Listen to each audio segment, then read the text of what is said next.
मी काय म्हणत आहो अलकाबाई, दुधाच्या 2 बिया असतील तर दे नाही. नाही येत माझ्याकडे एकही कोटी ठेवलं आणि कोटी नका दिसतच नाही. बापा मागच्या वर्षी तेवढा मोठा दुधाचं झाड रोवलीस तर काही एकही बिया नाही ठेवलीस. नाही येत बापा माझ्याकडे कायचाच बी.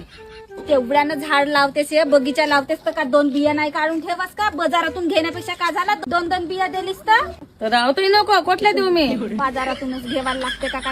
5-5चा फळही मस्त महाग राहते त्या बियाई. आणते तुला मी आताच सांगत आहो, झाड रो पण हिंग टाकायचा नाही. तुझ्या झाडाला फळं लागतात ना, मग आमच्या झाडाला काही नाही लागत. का बोलतेस अलकाबाई, आजपर्यंत एवढे झाड रोवलू पण हिंग नाही टाकलू माझ्या झाडाला. मला हिंगा बिंगाची जरूरत नाही, माझ्या हातालाच मस्त जई आहे, मस्त फरतेत माझे फळ. तू का सांगतेस गे कांते? साऱ्या मोहल्यातल्या बाया बोंबलतात तुझ्या नावानं हिंग टाकते कांती म्हणून. फस्त नसेल का ह्या मोहल्ल्यातल्या बायका? मी काहाला झाडाला हिंग टाकायला जाऊ? मला का करायचंय? मला का विकायला नेवायचं आहे का ते झाड फरवून? तेवढे 2 शेंगा लागले तरी